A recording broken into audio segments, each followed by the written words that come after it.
네, 마감의 정석 김정수 전문가 만나보겠습니다. 안녕하세요. 네, 안녕하세요. 네, 오늘장 한마디 알려주세요. 유동성이 6조 증발된 시장, 거래대금이 줄어들수록 더욱 중심주로 두 번째 시간입니다. 네, 여전히 그때 한 차례 거래대금이 확 늘다가 최근 들어서는 다시 각각 10조 원씩 20조 안팎의 거래대금 계속 좀 한산한 시장 모습이 이어지고 있는 상황입니다.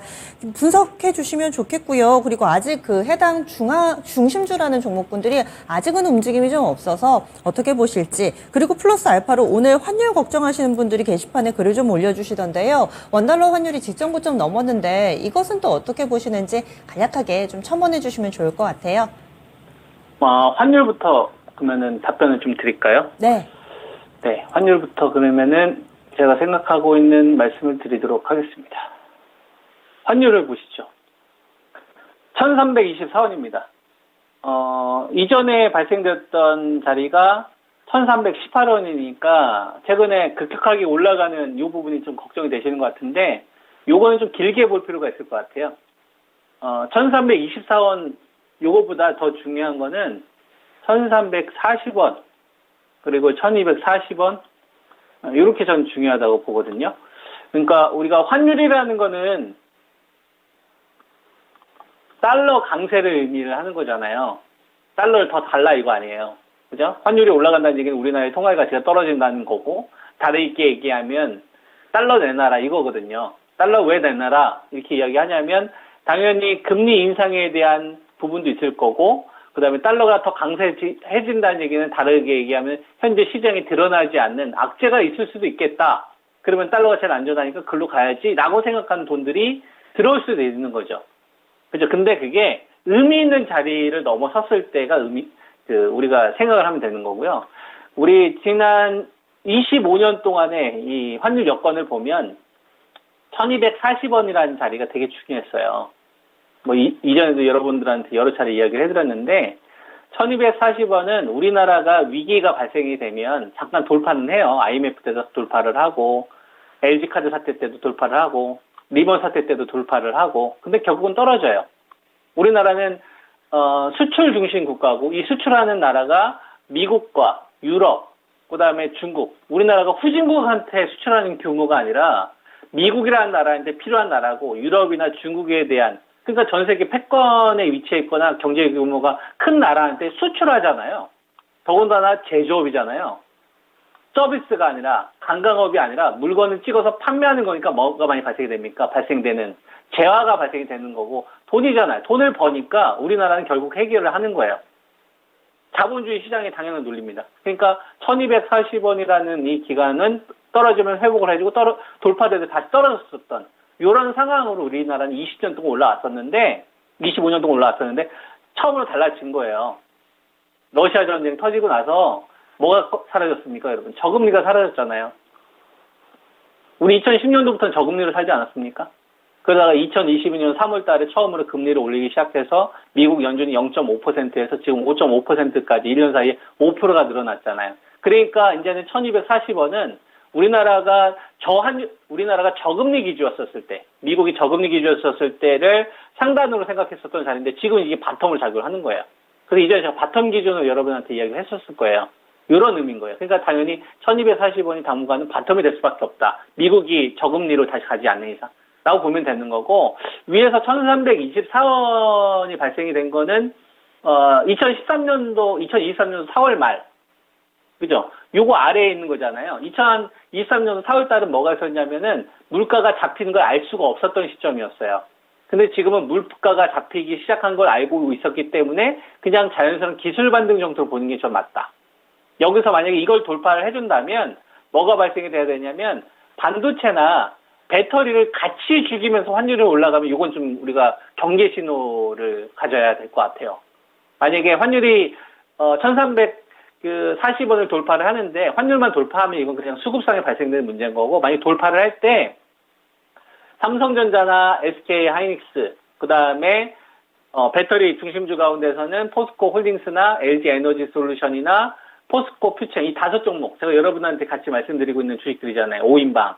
얘네들을 같이 무너지면서 가면은 이거는 3번 시장으로 간다는 얘기죠. 3번 시장 아시잖아요.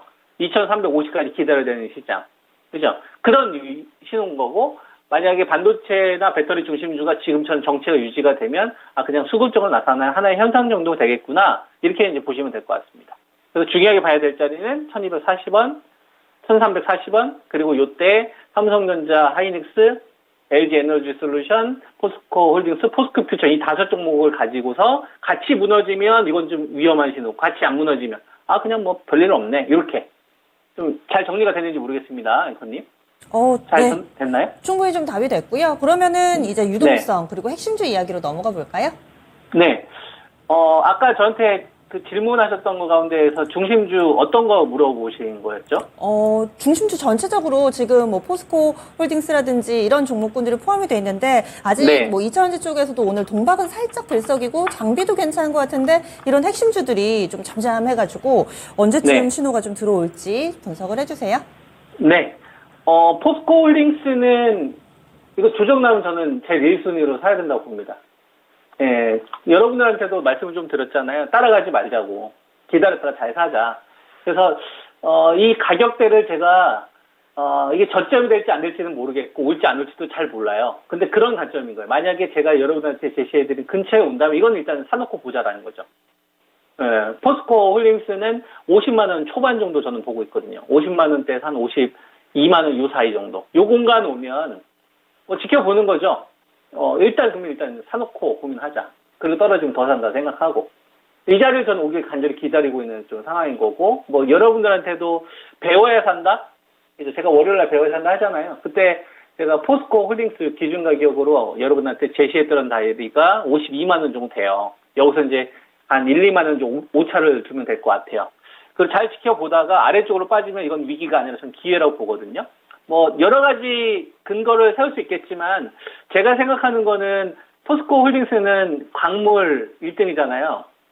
그죠? 이 광물 1등이라는 게 수직 계열화 하는 데 있어서 가장 중요한 건데 양극재 같은 경우에는 리튬 가격이라든지 이런 거에 어떤 그 가격 변화에 따라서 판매 가격에 영향을 주는데 이 말 그대로 이제 광물은 그냥 인플레이션 감축구의 수혜를 받느냐, 안 받느냐, 그 다음에 전기차를 많이 대중화시킬 수 있는 상황이냐, 아니냐, 이것만 고민하면 되잖아요. 그러면은 심플하게 2018년도에 포스코 홀딩스가 아르헨티나 이 리튬 공장 착공하면서 성과가 나오지 못했던 시기. 그때 유가가 한 40달러에서 70달러 왔다 갔다 했거든요. 지금은 80달러지 않습니까? 그러니까 그때보다도, 아르헨티나 리튬 가치 확 좋아진 게 지금 확인된 시점이니까 그때의 밸류에 오면 사야 되지 않나.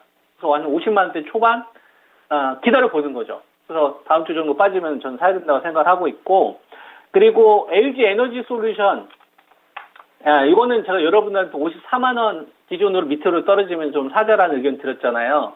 그래서 이것도 기다렸다 산 주식 아닙니까 여러분들한테. LG 에너지 솔루션도 저는 54만원 밑으로 또 오면 또 사도 된다고 생각합니다. 뭐 여러 가지 근거가 있겠지만 LG 에너지 솔루션한테 제일 중요한 거는 증설 캐파예요. 예, 증설 캐파입니다.